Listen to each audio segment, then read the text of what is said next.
Terima kasih.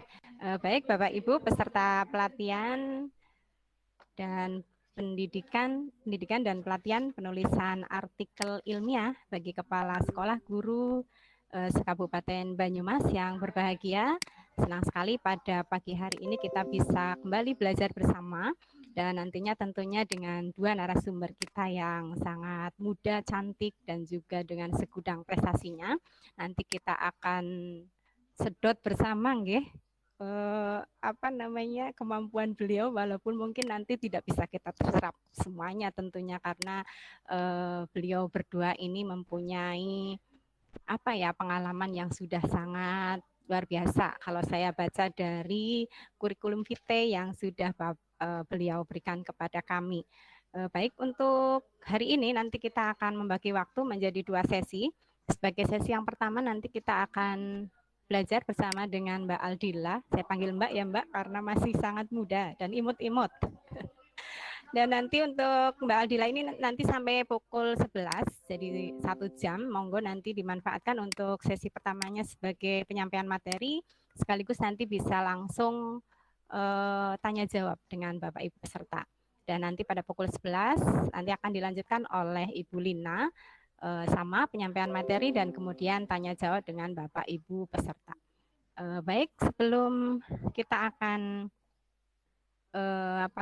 menyimak apa yang akan disampaikan oleh beliau, saya akan membacakan kurikulum vitae dari narasumber kita. Ya, untuk narasumber kita yang pertama, nama lengkap adalah Ibu Aldila Krisna Resanti SPD MPD MSI. Beliau sekarang menjabat sebagai dosen di Universitas Jenderal Sudirman Purwokerto. Dan sayangnya ini tidak mencantumkan tanggal lahir ya Mbak ya, tapi dilihat dari wajahnya itu masih sangat muda, saya yakin.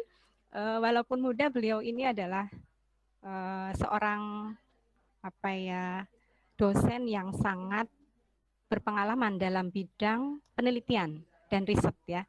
Dan beliau juga sudah menjadi editor ya tadi Mbak yang disampaikan, editor untuk jurnal di Universitas Jenderal Sudirman yang tentunya nanti akan kita serap ilmunya agar Bapak Ibu itu bisa memasukkan artikel yang sudah Bapak Ibu buat untuk masuk publis di jurnal dari unsur tersebut. Baik, itu secara singkat untuk kurikulum vitae dari Mbak Aldila. Mungkin kita nanti akan lebih enak untuk memanggil dengan Bu Aldila nggih? Atau siapa panggilannya ya, nanti beliau menyampaikan sendiri. Iya, boleh Bu. Oke. Baik, untuk 1 jam ke depan silakan saya persilakan kepada Bu Aldila untuk menyampaikan materi. Nanti akan kita sambung dengan tanya jawab. Monggo Mbak. Baik, terima kasih. Terima kasih Bu Mistina sudah memperkenalkan saya. Bismillahirrahmanirrahim. Assalamualaikum warahmatullahi wabarakatuh. Waalaikumsalam. Waalaikumsalam warahmatullahi wabarakatuh. Puji syukur kehadirat Allah Subhanahu wa taala yang telah melimpahkan rahmat kesehatan, kesempatan kepada kita sehingga kita bisa belajar bersama ya di acara hari ini, pelatihan penulisan artikel ilmiah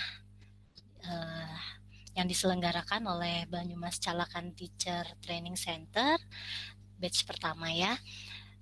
Saya bahagia sekali bertemu dengan Bapak Ibu guru dan kepala sekolah di Banyumas, bertemu hari ini yang sudah menyempatkan waktunya di sela-sela kesibukannya belajar bersama untuk meningkatkan kapasitas dirinya ya, terutama untuk membuat artikel ilmiah. Jadi saya sangat bahagia ini, saya mengapresiasi sekali atas hal tersebut.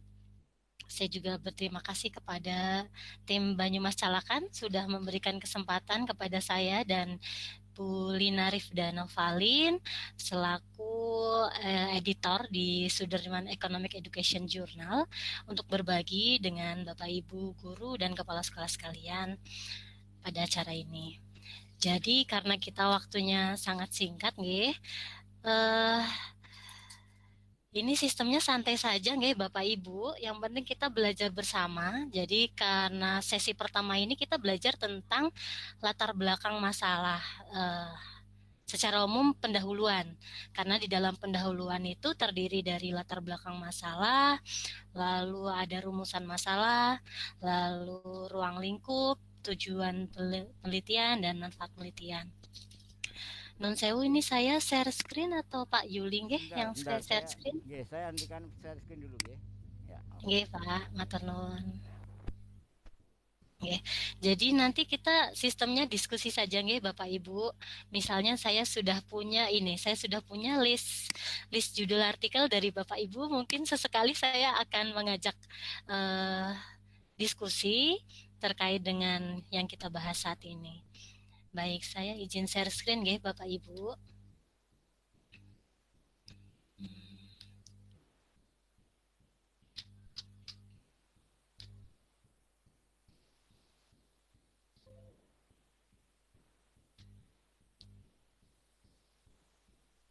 Apakah PPT-nya sudah tampak?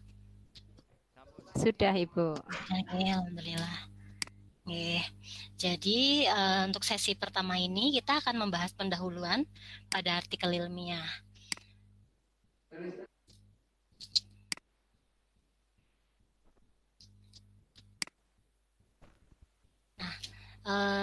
Sebelumnya kita harus tahu dulu sebenarnya apa itu artikel ilmiah.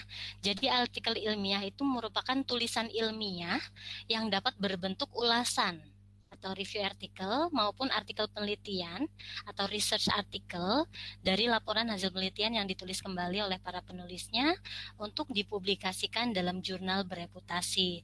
Jurnal bereputasi bisa di dalam negeri atau jurnal nasional maupun jurnal internasional.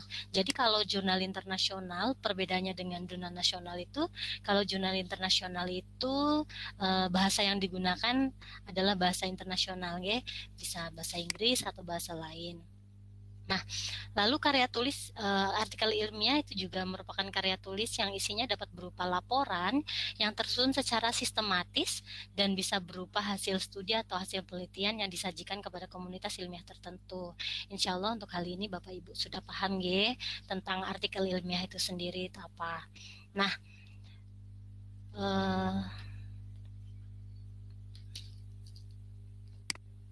ya, ciri-ciri artikel ilmiah itu struktur sajiannya sangat ketat begitu. Jadi dari awal sampai akhir itu runtut.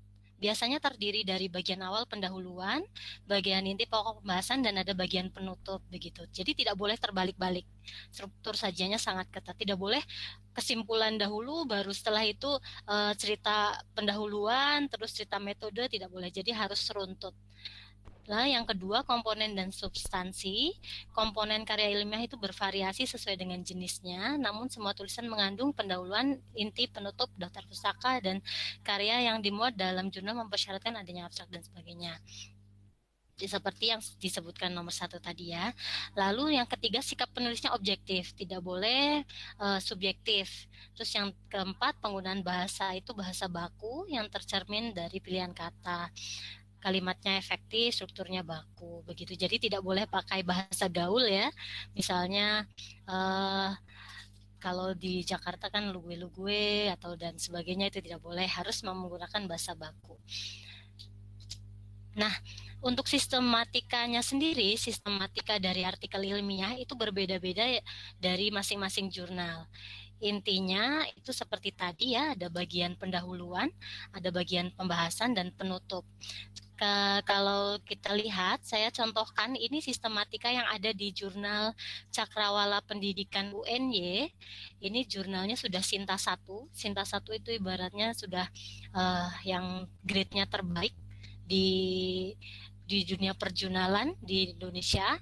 Nah, jurnal Cakrawala Pendidikan UNY ini sistematikanya terdiri dari pendahuluan, lalu 20% sudah sangat diatur ya. Misalnya jumlah kata-kata yang kata-katanya 5.000 sampai 8.000 kata.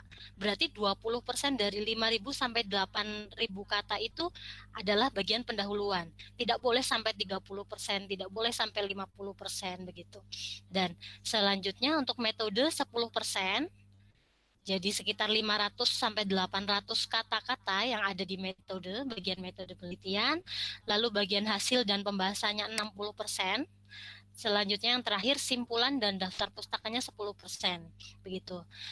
Di Cakrawala Pendidikan ini bagian tinjauan pustaka dan perumusan hipotesis tidak muncul tersendiri karena sudah masuk ke dalam bagian pendahuluan yang 20%. Jadi kalau kita lihat, nah ini sudah tampak nih Bapak Ibu untuk PDF-nya? Belum, Mbak. Oh, Masih belum di ya. Belum, Mbak, belum. Oh, berarti saya izin sebentar. Saya harusnya sharingnya itu di entire Word ya. Sebentar. Entire screen harusnya. Oke.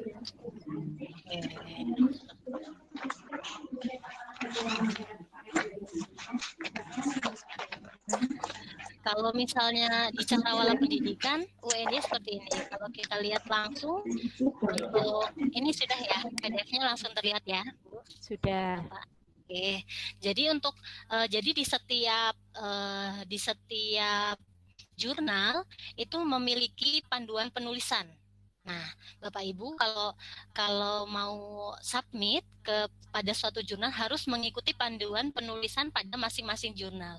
Tidak bisa saya mengacu pada buku X, pada buku Y. Di buku X harusnya itu isinya harusnya isinya ada pendahuluan, tinjauan pustaka dan sebagainya.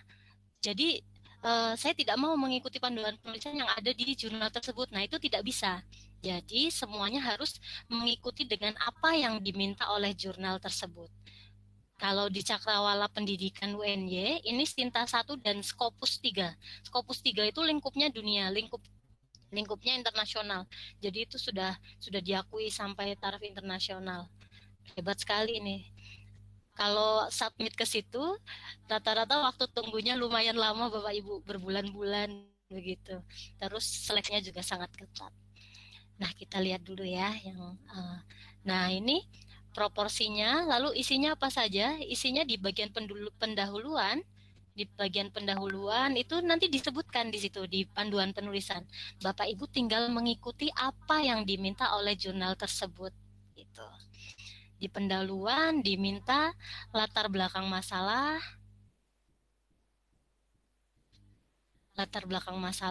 lalu pendalaman permasalahan, kesenjangan antara yang diidealkan dengan senyatanya, didukung teori, lalu nilai baru penelitian, dan sebagainya. Ini sudah ada ketentuan 20%. Nah, jadi semua itu mengikuti panduan penulisan pada masing-masing jurnal. Ini untuk Cakrawala Pendidikan G, sistematikanya. Sedangkan untuk jurnal kami, Sudirman Economic Education Journal, mungkin bisa minta tolong Bu Lina, link dari SEEJ bisa diketikkan di chat ya Bu Lina. Siap. Terima kasih. Untuk Sudirman Economics Education Journal itu ada bagian pendahuluan, lalu bagian tinjauan pustaka dan perumusan hipotesis, metode penelitian, analisis dan hasil, kesimpulan dan daftar pustaka. Belum dirinci presentasenya. Jadi jurnal kami masih relatif muda, Bapak Ibu baru 4 kali terbit. Jadi kami masih banyak belajar, tapi insya Allah apa yang sudah kami tuliskan di situ itu sudah mencakup artikel secara utuh. Ini contohnya untuk template di jurnal Sudirman Economic Education Journal. Berbeda ya dengan tadi di Cakrawala Pendidikan. Jadi ketika Bapak Ibu mau memasukkan artikelnya di Sudirman Economics Education Journal, itu mengikuti template ini, mengikuti format artikel ini. Artikel mencakup pendahuluan, tinjauan pustaka, dan perumusan hipotesis, itu jika ada, lalu metode penelitian, analisis dan hasil, kesimpulan, dan daftar pustaka. Panjang artikel 10-25 halaman, lalu langsung langsung ada struktur artikelnya. Jadi sebenarnya semuanya sudah ada panduannya Bapak Ibu. Jadi Bapak Ibu tinggal menyesuaikan tulisannya dengan apa yang diminta oleh jurnal tersebut, begitu. Misalnya Bapak Ibu ingin submit ke Cakrawala Pendidikan, berarti mengikuti kaidah penulisan di Cakrawala Pendidikan. Bapak Ibu mau submit ke Sudirman Economic Education Journal atau disingkat SEEJ ya, itu nanti tinggal mengikuti pedoman ini. Semuanya sudah ada, bahkan template-nya pun sudah ada. Jadi template itu apa? Template itu bentuk atau form yang nantinya akan disajikan di jurnal tersebut. Jadi Bapak Ibu tidak usah repot-repot untuk ini tulisannya apa, tidak usah. Langsung menulis di template tersebut. Nah, biasanya sudah ada di jurnal, di masing-masing jurnal. Jadi nanti langsung saja tulis judulnya di sini, lalu nama penulisnya disesuaikan, departemennya apa, email corresponding autornya. Email corresponding author itu adalah email dari penulis yang menjadi corresponding author, yang menjadi korespondensi, penulis korespondensi, misalnya yang submit di jurnal dan sebagainya. Biasanya ini memiliki poin tersendiri di angka kredit. Karena kan biasanya penulisnya tidak hanya satu, biasanya Bapak Ibu berpartner dengan tim guru dan sebagainya, atau dengan dosen pembimbingnya bagi yang sedang S2. Itu berarti misalnya Bapak Ibu yang mendaftarkan di jurnal, Bapak Ibu sebagai corresponding author gitu. Nah, semuanya tinggal dituliskan saja di template, di bagian abstrak, langsung nulis di situ. Jadi semuanya sebenarnya mudah. Bapak Ibu. Tinggal mengikuti apa yang diminta oleh jurnal. Asalkan kita sudah punya penelitiannya, sudah punya permasalahannya. Nah, saya kira sudah cukup jelas untuk sistematika artikel ilmiah. Jadi intinya berbeda jurnal itu kemungkinan besar berbeda sistematikanya. Selanjutnya kita masuk saja ke bagian pendahuluan. Jadi untuk pendahuluan sendiri itu terdiri dari latar belakang penelitian, rumusan masalah, ruang lingkup penelitian, tujuan penelitian, dan manfaat penelitian. Jadi garis besarnya dari pendahuluan ini. Biasanya kalau dari reviewer kami itu memberikan revisi terkait dengan yang pertama ada tidaknya dahulu. Setelah dibaca, lalu ternyata tujuan penelitiannya tidak disebutkan. Itu biasanya ada catatan khusus. Jadi insya Allah ketika Bapak Ibu sudah menuliskan latar belakang penelitian, rumusan masalah, ruang lingkup penelitian, tujuan penelitian, dan manfaat penelitian, itu revisi tentang hal itu sudah tidak ada. Nanti ke tahap selanjutnya revisi kontennya begitu. Jadi ada latar belakang penelitian, rumusan masalah, ruang lingkup penelitian, tujuan penelitian, dan manfaat penelitian. Nanti kembali lagi disesuaikan dengan permintaan dari masing-masing jurnal, Bapak Ibu. Pertama kita akan membahas tentang masalah penelitian. Tentunya semua penelitian berangkat dari masalah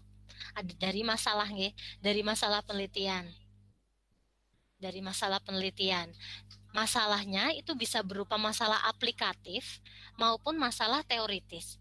Masalah aplikatif misalnya, saya kira semua guru menemui masalah di kelas di sekolah, di kelas itu sepertinya tidak ada yang tidak terlepas dari masalah. Jadi ketika bingung masalahnya apa ya yang mau ditulis gitu, itu tinggal flashback lagi, tinggal mengingat-ingat lagi di kelas kira-kira siswa saya bagaimana ya, banyak tidak yang bertanya, atau siswa saya sering terlambat kelas tidak. Terus kalau tidak misalnya ketika kondisi online begini, siswa saya ketika saya bertanya, siswa tersebut menjawab atau tidak ya, atau sepi seperti kuburan seperti itu ya. Itu berarti ketika hal tersebut terjadi berarti ada masalah. Nah, untuk mendapatkan masalah penelitian dilakukan dengan mengumpulkan gejala atau tanda-tanda terjadinya masalah. Seperti yang saya ceritakan tadi. Kita coba langsung lihat contoh gejala permasalahan. Nah, ini bisa jadi awal dari Bapak Ibu menulis. Ketika saya menulis tesis ya untuk S2, yang paling susah itu memang di paragraf awal-awal. Setuju Bapak Ibu? Apa yang harus saya tulis terlebih dahulu begitu? Semuanya. Iya ya, betul ke. Jadi saya harus menuliskan apa dulu untuk penelitian saya begitu. Nah, Bapak Ibu bisa breakdown atau dipecah-pecah menjadi yang pertama utamanya gejala permasalahan. Apa sih gejala-gejala atau seperti yang tadi kita lihat, apa sih gejala atau tanda-tanda terjadinya masalah? Contoh gejala permasalahannya seperti ini misalnya. Ketika seorang siswa sering terlambat masuk kelas, ngantuk di kelas, tidur di kelas, ini ketika dulu kita pembelajarannya online ya. Nah, ketiga contoh itu tadi adalah gejala atau simptom dari sebuah masalah. Gitu. Nah, maka dapat kita identifikasi bahwa ketiga tindakan tersebut atau ketiga gejala tersebut masuk ke dalam masalah rendahnya motivasi belajar siswa. Begitu. Nah, misalnya ini ketika offline ya. Ketika online, siswa sering terlambat masuk kelas. Bisa ya, ketika online sering sekali. Kemarin mahasiswa saya juga ketika PPL, itu masalah itu hampir semua mahasiswa hampir semua mahasiswa peserta PPL di berbagai sekolah mengeluhkan hal tersebut. Siswanya yang join Jimit sedikit. Atau ketika sudah di kelas siswanya tidak aktif, atau kalau on camera karena mungkin masalah sinyal ya, tapi tidak aktif, tidak menjawab ketika guru bertanya, atau tidak bertanya ketika diberikan waktu untuk bertanya dan sebagainya. Itu adalah gejala, Bapak Ibu. Gejala atau simptom dari sebuah masalah. Itu berarti gejala atas masalah rendahnya motivasi belajar misalnya. Nah, ada contoh gejala lain. Ini salah satu gejala permasalahan yang ada di skripsi mahasiswa saya. Jadi berdasarkan hasil dokumentasi dan wawancara. Nah, biasanya di awal itu mahasiswa atau kita sebagai peneliti itu melakukan wawancara di tempat penelitian kita. Atau mungkin kita sebagai guru yang mengalami, kita tahu sendiri, tahu permasalahannya sendiri. Nah, karena ini mahasiswa saya ya Bu, ya Pak. Jadi ini dia melakukan wawancara dengan guru mata pelajaran IPS bahwa aktivitas belajar di kelas itu hanya mendengarkan dan mencatat sehingga timbul rasa bosan. Terus ketika mengikuti pembelajaran, siswa jarang bertanya ataupun mengemukakan pendapat. Selain itu, guru juga hanya menggunakan metode ceramah, membuat siswa tidak tertarik pada mata pelajaran sehingga hasil belajarnya rendah. Nah, gejala-gejala tersebut masuk ke dalam masalah rendahnya aktivitas belajar siswa di kelas. Nah, dari situ juga bisa diperkuat dengan data. Ini juga masalah juga bahwa nilai ulangan harian itu masih banyak yang di bawah KKM gitu. Kalau KKM kan dikembalikan ke masing-masing sekolah ya. Nah, di sekolah ini, di kelas ini nilai KKM-nya di bawah 70. Jadi jadi lebih dari 50% nilai ulangan harian yang di bawah KKM gitu. Ini bisa untuk memperkuat. Nah, itu gejala permasalahan. Jadi sumber masalah penelitian seperti tadi itu ada namanya kesenjangan. Kesenjangan antara apa? Kesenjangan dengan harapan dan kenyataan. Misalnya tadi, harapannya semua siswa itu nilainya melebihi KKM atau minimal pada batas KKM. Tetapi ternyata kenyataannya nilainya banyak yang di bawah KKM. Lebih dari 50% nilai siswa ada di bawah KKM. Berarti itu berarti ada permasalahan di kelas tersebut gitu. Ini untuk penelitian terapan, G. Lalu ada kesangsian atau keraguan. Kesangsian atau keraguan ini masalahnya misalnya seperti ini. Sebagai sekolah swasta ya, itu kan sebelum membuka sekolahnya itu harus mempelajari daerah tempat mau dibukanya sekolah tersebut gitu. Misalnya mau di Purwokerto mau dibuka sekolah internasional. Nah, kira-kira nantinya di Purwokerto ini akan masyarakatnya akan tertarik atau tidak ya? Atau jangan-jangan sebenarnya tidak bisa masyarakatnya menerima sekolah internasional seperti itu. Nah, itu adanya kesangsian atau keraguan. Nah, adanya kesangsian keraguan itu adalah suatu masalah yang bisa diteliti begitu. Lalu adanya perubahan kebijakan atau fenomena seperti sekarang ini ya. Sekarang ini adanya pandemi COVID-19 tentu merupakan suatu fenomena besar yang menimbulkan berbagai permasalahan. Nah, hal tersebut bisa diteliti juga. Lalu adanya aktivitas bisnis pada tingkat individu atau bagian atau organisasi. Gitu. Kalau di penelitian yang sifatnya teoritis, itu adanya keterbatasan penelitian sebelumnya. Misalnya, peneliti menyebutkan pada penelitiannya, pada artikelnya, atau pada laporan penelitiannya itu, penelitian ini terbatas, memiliki keterbatasan pada siswa kelas 7 dengan yang ada di daerah perkotaan. Gitu. Mungkin hasil penelitian akan berbeda apabila dilakukan di kelas 7 di bagian suburban ya, maksudnya ada di luar perkotaan seperti itu. Nah, itu berarti adanya keterbatasan penelitian sebelumnya. Itu juga bisa diteliti kembali di wilayah yang berbeda. Gitu. Lalu adanya konsep hubungan antar variabel yang belum jelas. Jadi kalau yang ini adanya yang ketiga adanya perbedaan hasil penelitian sebelumnya yang perlu dijelaskan. Nah, kalau adanya perbedaan konsep yang belum jelas, misalnya variabel, misalnya penelitian X menceritakan bahwa menghasilkan hasil belajar dipengaruhi oleh aktivitas belajar siswa di kelas. Tetapi ada penelitian yang lain yang menyebutkan bahwa aktivitas belajar tidak mempengaruhi hasil belajar. Nah, itu perlu diteliti kembali. Sudah 17 menit. Nah, kita masuk ke latar belakang masalah penelitian. Latar belakang masalah penelitian itu sebenarnya merupakan deskripsi. Jadi menceritakan atau mendeskripsikan yang mengarahkan pembaca untuk mengetahui awal mula akar permasalahan yang terjadi. Jadi Bapak Ibu bercerita yang terdiri dari gejala-gejala yang tadi kita pelajari bersama di depan. Itu di latar belakang penelitian diceritakan semuanya, dideskripsikan. Ada datanya, ada penelitian terdahulu, dan sebagainya. Lalu kalimat-kalimat yang disusun pada latar belakang ditujukan untuk memberikan alasan perlunya penelitian tersebut dilakukan. Nah, ini juga diceritakan bahwa penelitian itu sangat penting untuk dilakukan, karena dengan adanya penelitian itu maka dapat A, B, C, D gitu. Jadi Bapak Ibu menceritakan bahwa penelitian ini sangat penting untuk dilakukan.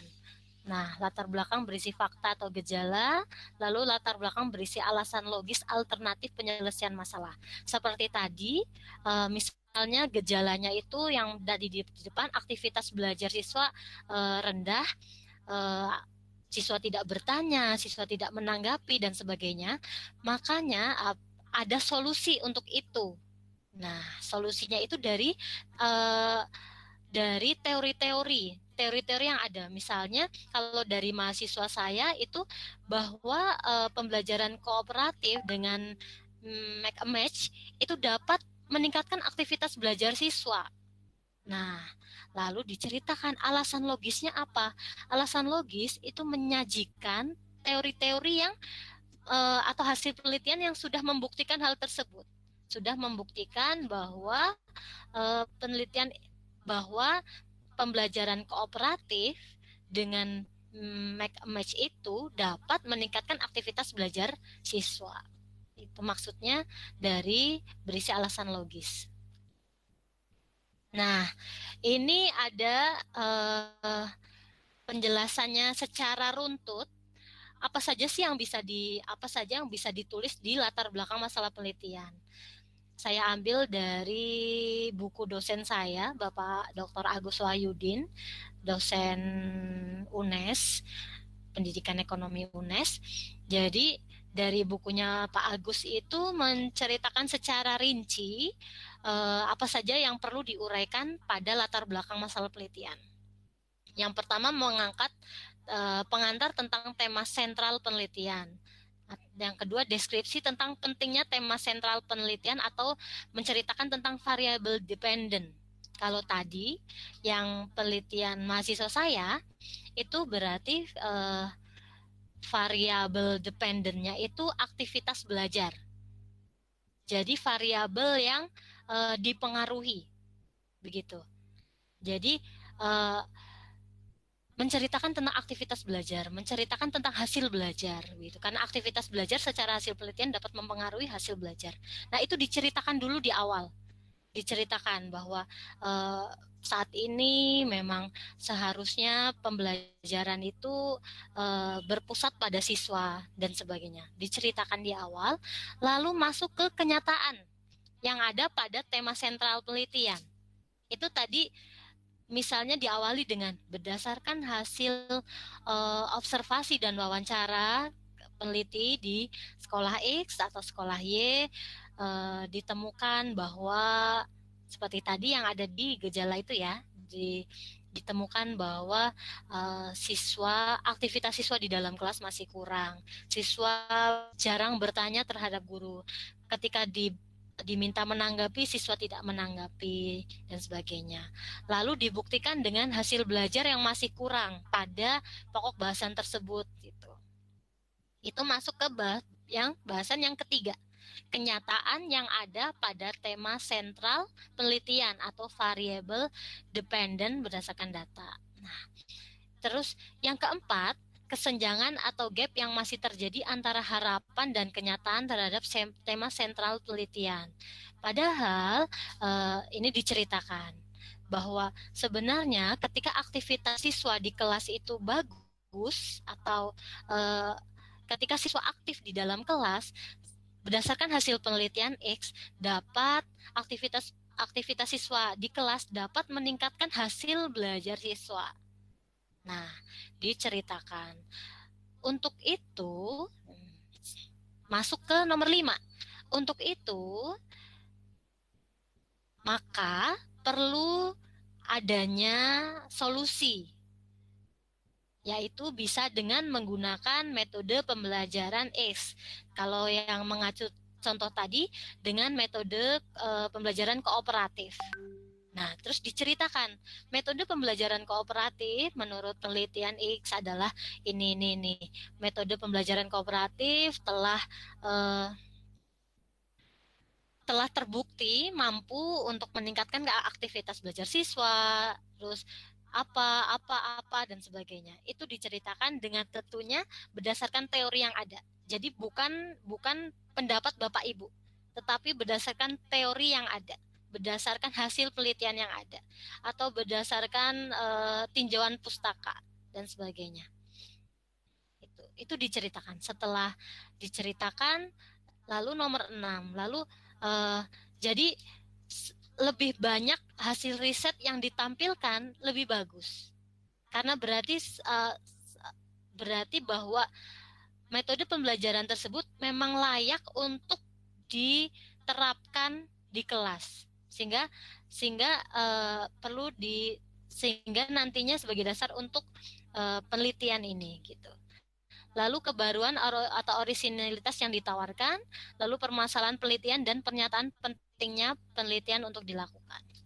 Nah, kalau saya lihat dari judul dari Bapak Ibu, nggih.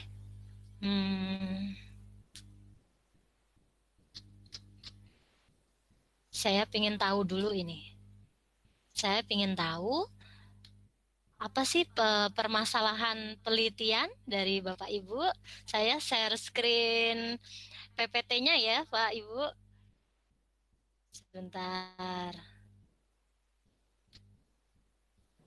Sudah deg-degan nih Mbak Aye, Bapak Ibunya.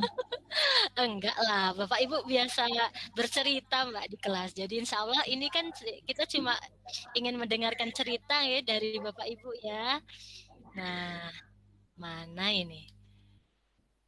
Sebentar. Waduh, ini kok saya jadi susah ini. Tunggu. Iya ini. Oh ini. Sebentar.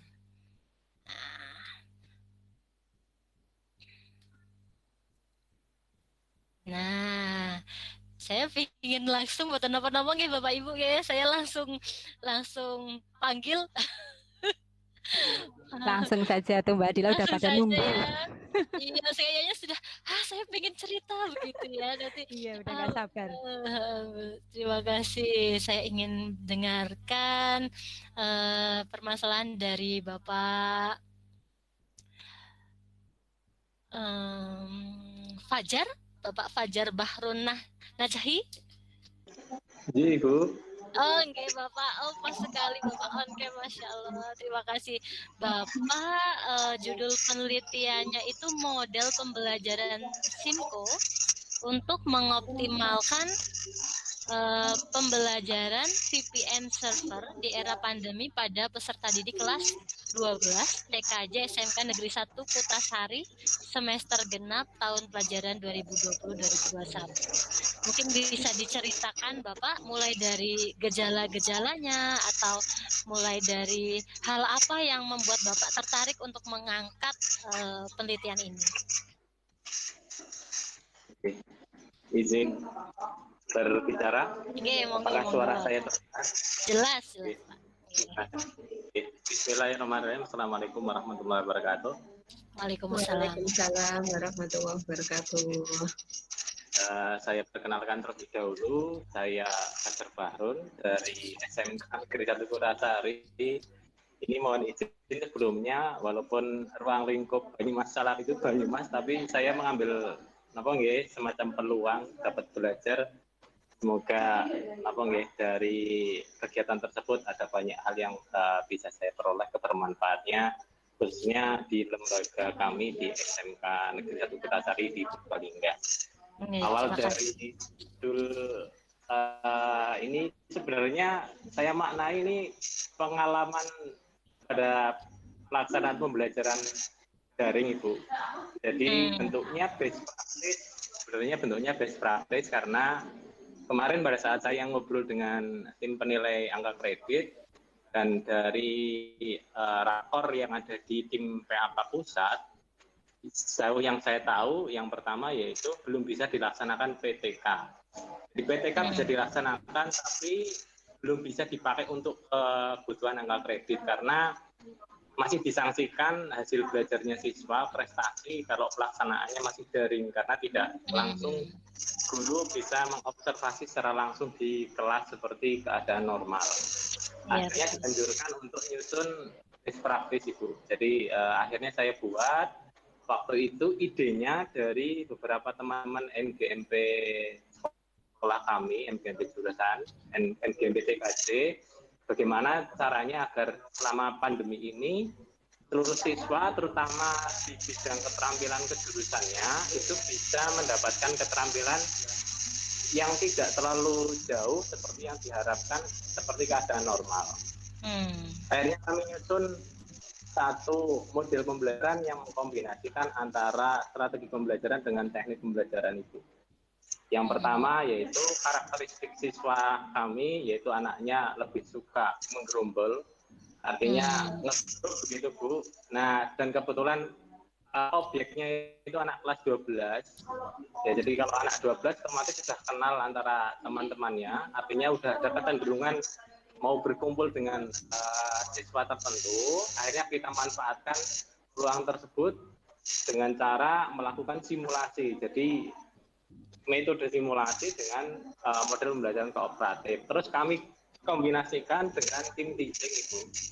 Jadi kami membentuk kelompok guru antara saya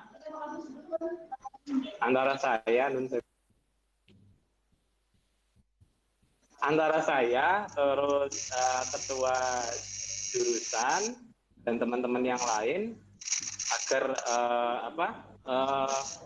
kami bisa bertukar pikiran pada saat pelaksanaan pembelajaran daring. Dan targetnya tidak satu kelas, tapi targetnya seluruh kelas 12 TKJ.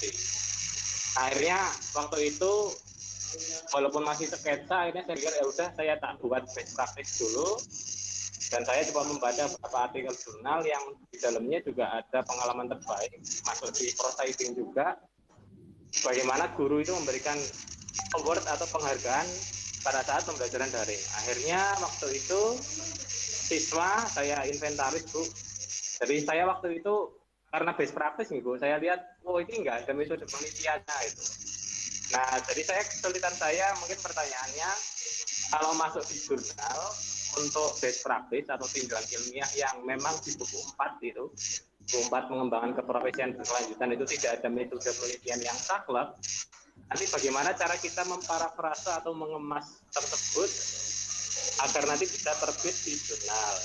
Mungkin itu pertanyaan dari kami, tapi pada prinsipnya permasalahan ini bukan permasalahan dalam istilahnya permasalahan dalam skala kelas, tapi permasalahan beberapa rombongan kelas. Karena memang tujuan dari best practice itu dari konsep yang ada di buku 4 aturannya, petunjuk teknis, yaitu memecahkan permasalahan yang tidak bisa dipecahkan dalam skala tindakan kelas atau eksperimen. Mungkin itu gambarannya, Bu, dan mohon bimbingannya juga di forum ini agar saya mendapatkan mungkin petunjuk solusi dari mungkin tadi melihat, waduh ini ada metode penelitiannya nih, saya perlu ya bagaimana begitu, Bu.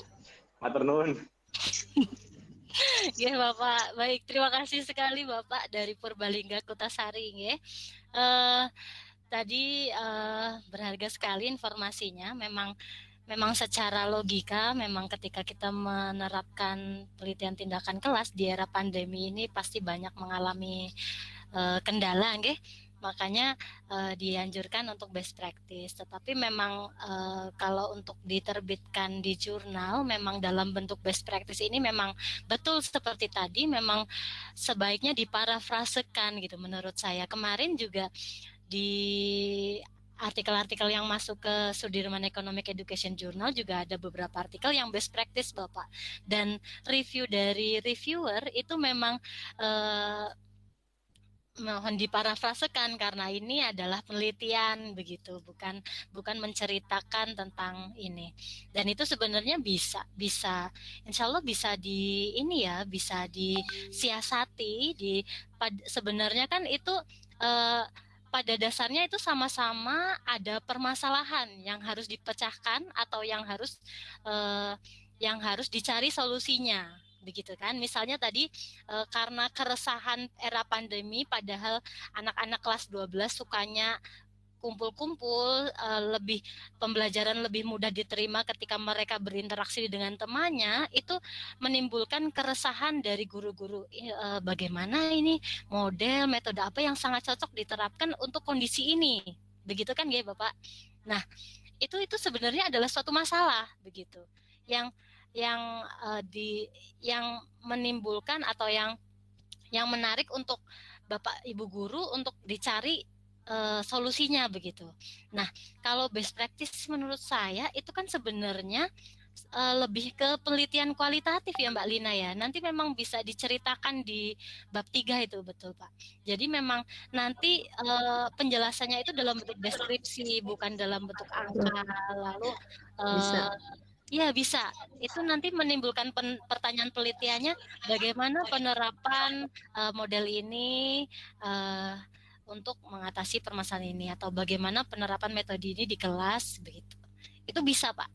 Jadi walaupun dalam pelaksanaannya itu adalah laporannya itu laporan secara best practice, tetapi untuk nanti dituliskan dalam bentuk artikel yang nanti bisa dipublikasikan di jurnal itu bisa diparafrasekan tanpa berbohong ya, tanpa berbohong. Jadi memang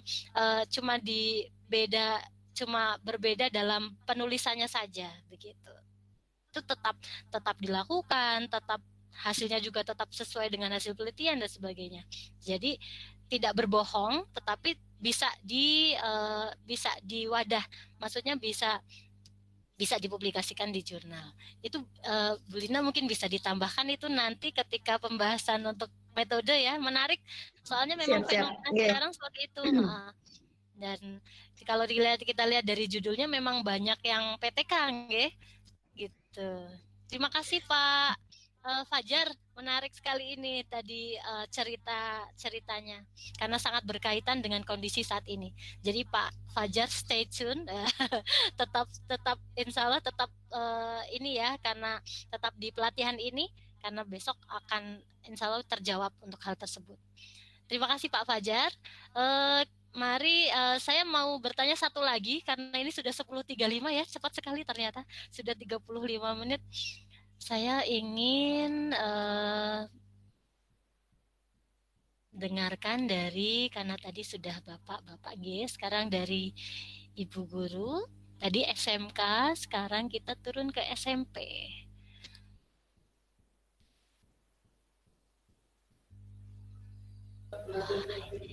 Atau ada Bapak Ibu yang mau bercerita boleh? Saya Bu, coba Bu. Bu Ida ya, pas ini saya feelingnya mau nunjuk Bu Ida ini yang mau ini mendengarkan dari Bu Ida ini penggunaan strategi BBM gini kan. Monggo Bu Ida. Iya, terima kasih Bu Aldila. Assalamualaikum warahmatullahi wabarakatuh. Waalaikumsalam warahmatullahi wabarakatuh. Mohon maaf dan mohon izin. Saya guru pendidikan agama Islam dan budi pekerti di SMP Negeri 1 Purwokerto. Memang kebanyakan tulisan yang saya buat, yang pengalaman untuk membuat jurnal, saya memang kebanyakan tentang masalah karakter dan tulisan tentang agama Islam itu sendiri sesuai dengan latar belakang saya, pendidikan agama Islam. Mohon izin Bu Aldila. Waktu itu saya mengirimkan tentang masalah tajwid. Mungkin akan berbeda dengan di sini kebanyakan gurunya umum, nggih. Saya masalah tajwid, masalah Al-Quran, gitu. Memang saya belum pernah menampilkan jurnal yang ada di Banyumas, karena kebanyakan umum gitu. Ada pernah pengalaman dari teman saya karena memunculkan Al-Qurannya waktu itu mungkin yang di editornya belum bisa. Nah ini saya nanti akan mencoba beberapa yang mungkin yang kemarin saya unggah kepada panitia baru judulnya saja. Kenapa Ibu? Baru judulnya saja saya tentang masalah tajwid gitu, nggih. Saya tentang masalah penggunaan strategi BBM. BBM itu apa Ibu? Berbicara. Oh. Ya. Jadi memang mengucapkan ya, tentang mengucapkan. Jadi tentang memang Al-Quran memang kebanyakan harus diucapkan karena sama masalah Al-Quran. Jadi tidak hanya dimengerti, ya. Tetapi harus berbicara, berbuat, dan mengucapkan. Jadi itu dalam Al-Quran BBM itu berbicara, ya, berbuat itu dari mulai konsonannya, dari mulai lafaz-lafaznya itu harus dijelaskan betul. Kemudian mengucapkan, nah itu istilah BBM. Mungkin ini lucu bagi guru-guru yang lain, tapi ini saya akan mencoba.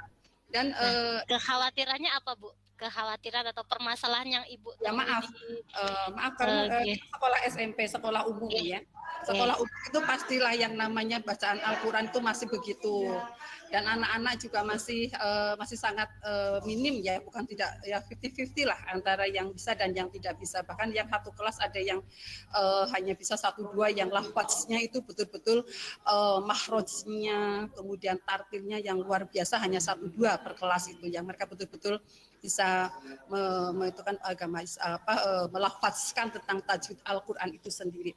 Sehingga setelah saya menggunakan metode ini, satu kelas itu bisa kemudian istilahnya bisa bersaing. Ternyata dengan hanya memakai satu tema tentang huruf samsiah komariyah yang dibaca jelas dan tidak jelas, itu umpamanya alif lam samsiah, itu huruf-huruf samsiah yang alnya tidak dibaca jelas dan komariyah alnya yang dibaca jelas, itu bisa membangkitkan motivasi belajar siswa dan meningkatkan nilai prestasi siswa di kelas itu sendiri. Mungkin begitu pengalaman saya Bu Aldila.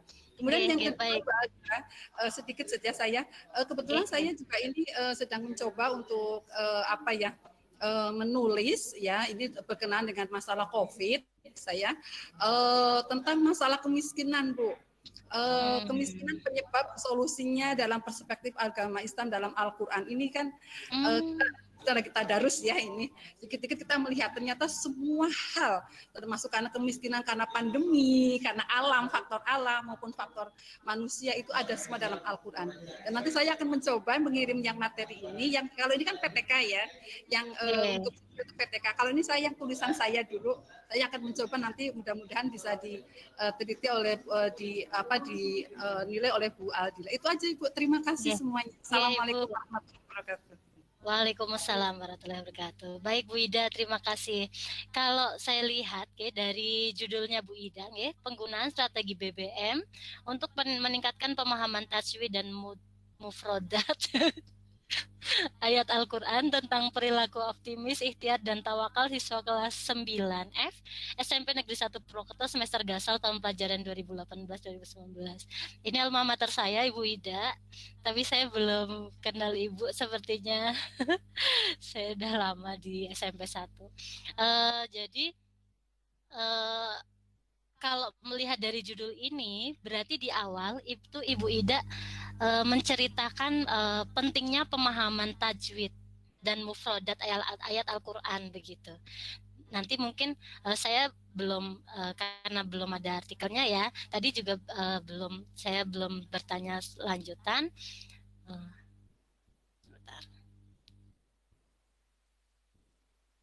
Nah, nggak apa-apa.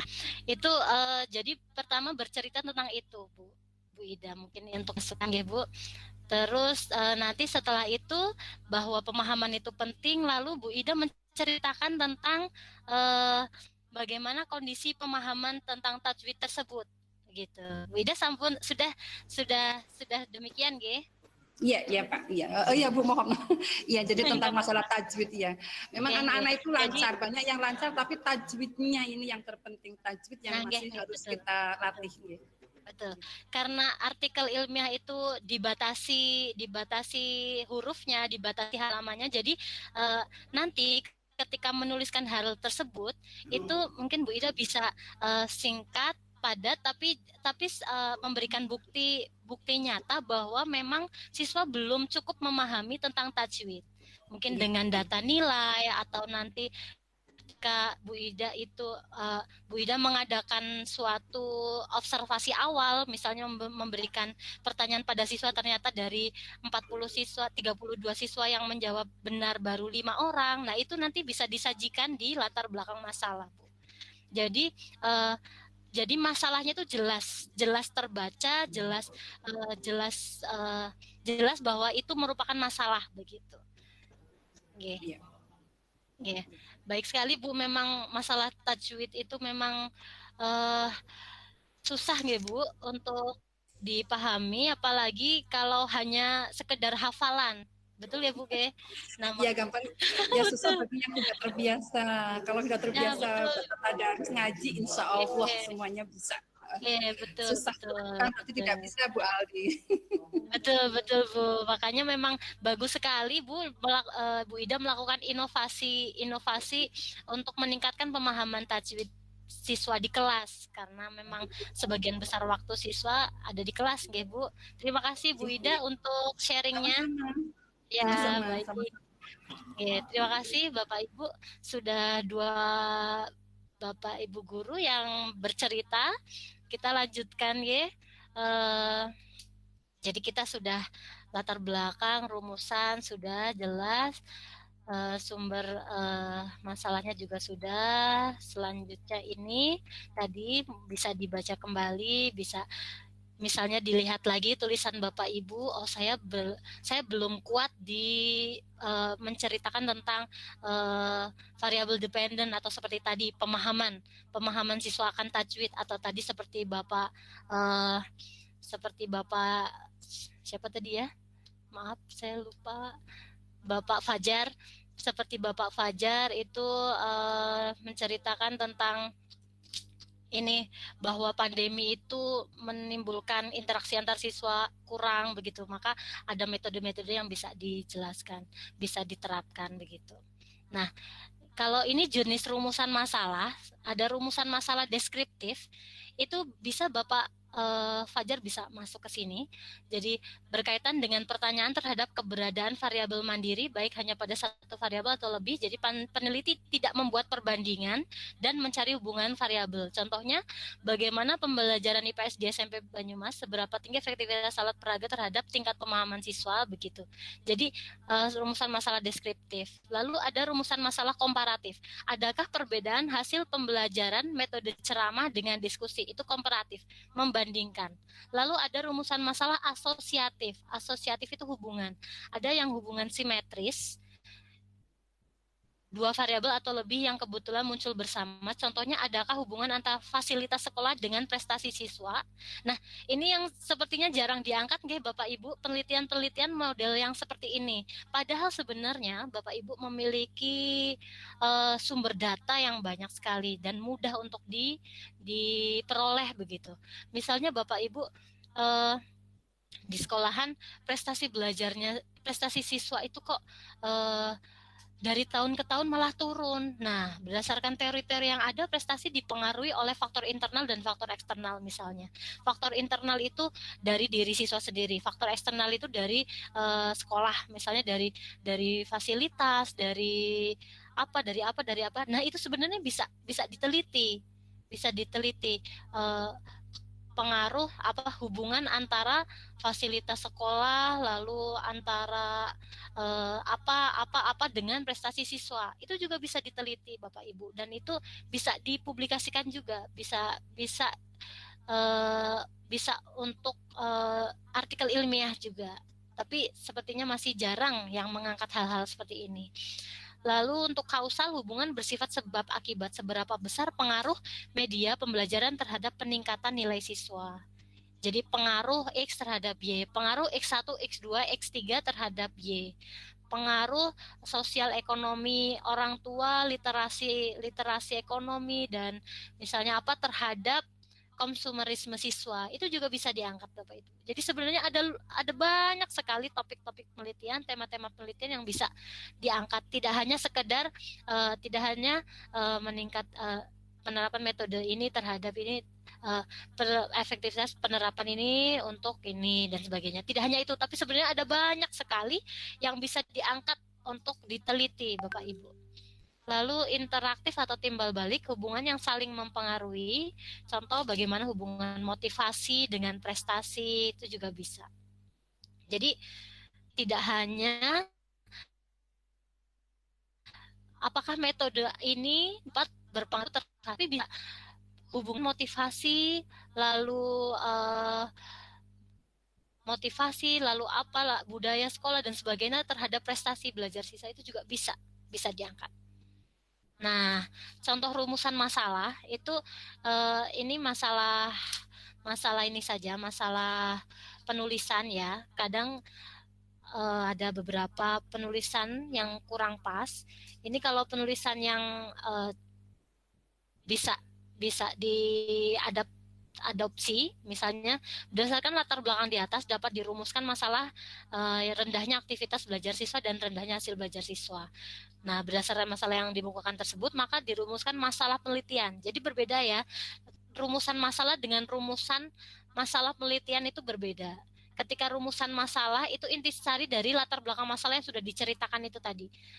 Ketika rumusan permasalahan penelitian, rumusan masalah penelitian itu udah masuk ke misalnya dalam bentuk pertanyaan, apakah penerapan model pembelajaran kooperatif tipe make a match dapat meningkatkan hasil belajar dilihat dari aktivitas belajar siswa, begitu. Ini. Kalau rumusan masalah itu seperti tadi, berdasarkan gejala-gejala, lalu berarti rumusan masalahnya itu rendahnya aktivitas siswa di kelas, rendahnya hasil belajar siswa. Nah, berdasarkan masalah tersebut, lalu dimunculkan teori untuk mengatasi masalah tersebut, sehingga dapat dirumuskan masalah penelitian, apakah penerapan model pembelajaran ini dapat meningkatkan hasil belajar yang dilihat dari aktivitas siswa. Nah, seperti itu. Mudah-mudahan bisa dipahami, nggih. Kita lanjut. Yang perlu dihindari itu peneliti tiba-tiba langsung bercerita berdasarkan latar belakang maka dirumuskan masalah penelitian X begitu. Jadi sebaiknya dikasih intro dulu, dikasih pengantar dulu menuju ke rumusan masalah penelitian. Atau ada juga rumusan masalah tidak sesuai dengan gejala. Misalnya gejalanya rendahnya aktivitas, tetapi ketika merumuskan maka masalah yang dirumuskan yaitu rendahnya kualitas sarana dan prasarana. Nah, itu kan berarti tidak sesuai dengan fakta dan gejala yang diceritakan. Seperti ibaratnya dokter,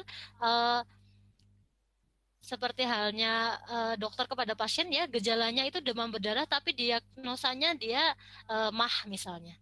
Kan tidak pas gitu. Makanya rumusan masalahnya itu, rumusan masalah penelitian harus sesuai dengan gejala-gejala yang sudah diceritakan. Atau juga peneliti mengajukan pertanyaan yang indikatornya sulit diukur. Misalnya seberapa jauh pengaruh, sejauh Jakarta Malang atau mana kan tidak bisa ya, atau sejauh mana pengaruh dan sebagainya itu tidak bisa diukur. Itu hal yang perlu dihindari. Nah, ini untuk ruang lingkup penelitian. Ruang lingkup penelitian itu pembatasan yang akan pembatasan masalah di dalam penelitian tersebut. Kita langsung aja ya, skip ya. Langsung tujuan penelitian itu ada tujuan umum dan tujuan khusus. Tujuan umum menjawab masalah penelitian, tujuan khusus untuk menjawab pertanyaan penelitian. Jadi kan misalnya dari satu masalah penelitian lalu timbul beberapa pertanyaan penelitian. Nah, kalau tujuan umum itu menjawab masalah penelitian secara global, tujuan khusus itu menjawab per pertanyaan penelitian. Ini yang harus dihindari ketika penulisan tujuan penelitian. Misalnya seperti tadi Bapak Fajar ya, tulisan ini merupakan best practice yang, dan tulisan ini sebagai wujud nyata penulis untuk mendapatkan kredit poin misalnya, dan digunakan untuk meningkatkan karir. Nah, hal tersebut walaupun jujur benar, tapi tidak usah diceritakan di dalam artikel, tidak usah diceritakan di penelitian. Jadi itu kurang, itu tidak ada hubungannya dengan masalah penelitian. Gitu. Tujuan penelitian bertujuan untuk memecahkan masalah penelitian. Yang kedua, tujuan umum tidak relevan dengan rumusan masalah atau tujuan khusus tidak sesuai dengan pertanyaan penelitian. Kalau manfaat penelitian itu ada manfaat praktis dan manfaat teoritis. Manfaat praktis itu kontribusi hasil penelitian bagi subjek atau organisasi yang diteliti, sedangkan teoritis itu untuk pengembangan ilmu pengetahuan. Begitu. Jadi kalau praktis itu untuk organisasi yang diteliti tersebut, untuk sekolahnya, untuk ini, tapi tetap harus sesuai dengan konteksnya. Misalnya manfaat penelitian terlalu umum atau normatif atau tidak ada, ini yang harus dihindari, nggih. Dengan masalah penelitian. Yang kedua, manfaat penelitian ditujukan bagi pihak-pihak yang tidak ada relevansinya. Misalnya bagi perpustakaan, itu dapat menambah ilmu, dapat menambah referensi yang ada di perpustakaan. Nah, itu tidak, kurang sesuai. Begitu. Iya, jadi itu Bapak Ibu untuk bagian pendahuluan. Jadi banyak materi yang saya paparkan di sini mengambil dari buku Prof. Sulianto, itu dekan kami, dekan Fakultas Ekonomi dan Bisnis, yang membahas tentang metode penelitian bisnis. Hanya contoh-contohnya saja yang saya sesuaikan dengan pendidikan begitu. Jadi, baik, ini sudah ada pertanyaan ini Mbak di kolom chat Mbak. Oke, baik. Ya. Pertanyaan dari Bu Intan. Yes, dari SMP 1 Baturaden, ingin bertanya berkaitan dengan latar belakang, apakah ada batasan minimal dan maksimal dari jumlah penelitian terdahulu yang relevan? Lalu bolehkah penelitian yang dilakukan 5 tahun yang lalu itu dijadikan sebagai penelitian yang relevan atau harus yang terbaru? Terima kasih. Iya. Oke, baik. Terima kasih Ibu Intan dari SMP 1 Baturaden ya. Menarik sekali pertanyaannya. Jadi memang untuk batasan minimal dan maksimal itu sepertinya saya lihat dari berbagai jurnal itu ada jurnal yang menyebutkan bahwa minimal 10 ada, tetapi tidak banyak. tidak banyak jurnal yang meminta jumlah tertentu atas penelitian-penelitian terdahulu begitu. Hanya biasanya dari reviewer ketika jumlah jurnal yang dijadikan referensi itu masih terlalu sedikit, 5 jurnal, 3 jurnal, itu reviewer akan menambahkan di komentarnya, tambahkan jurnal, tambah penelitian terdahulu begitu. Jadi kalau menurut saya Bu Intan daripada pusing, daripada terlalu memikirkan ini sudah memenuhi belum ya, ini sudah 10, sudah 15, saya anjurkan buat sebisanya dulu, buat berapa jurnal, berapa penelitian terdahulu yang bisa diperoleh itu dimasukkan dulu, tidak usah jadikan beban. Nah, itu ditulis dulu. Nanti ada masukan-masukan dari reviewer. Itulah proses dari submit jurnal. Jadi ketika submit jurnal, itu nanti Bapak Ibu submit, terus dari jurnal tersebut nanti akan dikirimkan kepada reviewer-reviewer. Biasanya satu jurnal akan direview oleh 2 orang reviewer. Nah, nanti dari reviewer A akan memberikan masukan A, B, C, D, E, F, G, H, Z, lalu dari reviewer B juga demikian. Nah, dari masukan tersebut, baru Bapak Ibu nanti perbaiki lagi, sehingga nantinya akan sesuai dengan permintaan dari reviewer atau sesuai dengan standar dari jurnal tersebut. Soalnya terkadang kita berhenti di situ ya, aduh penelitiannya, saya tidak dapat penelitian terdahulu lagi ini. Saya penelitian terdahulunya baru 5, baru ini. Sehingga nantinya akan memperlama proses submit jurnal. Kalau menurut saya, ketika Bapak Ibu sudah dapat beberapa yang menurut Bapak Ibu memang sangat mendukung penelitian itu, tidak apa-apa, hanya seperti itu dulu begitu. Yang penting submit dulu. Yang penting ini ya permintaan besarnya, misalnya seperti tadi 10 sampai 15 halaman atau 5.000 sampai 8.000 kata itu terpenuhi. Ya. Jadi nanti dari hal tersebut coba submitkan dulu, nanti ada revisi, ada review dari reviewer gitu. Menurut saya seperti itu, pengalaman pribadi ini Bu, soalnya ya Bu Intan bagaimana? Terima kasih Bu Aldila. Kalau untuk tahunnya ya belum terjawab tadi. Kalau untuk tahunnya memang beberapa jurnal memang meminta tahun-tahun terbaru ya, 10 tahun terakhir begitu. Tetapi ada grand teori yang justru malah itu dari tahun 57 misalnya, dan itu tidak apa-apa untuk ditampilkan karena memang itu sejarah, atau misalnya karena itu memang proses membangun teori yang lebih baru itu dari yang tahun 57, 61 dan sebagainya, tidak apa-apa, tetapi itu kan hanya pengantar ke jurnal yang lebih baru seperti itu. Nanti Bu Lina mungkin akan menceritakan sedikit tentang itu. Itu Bu Intan. Ya, satu lagi Mbak pertanyaan ini dari Bu Yuniati.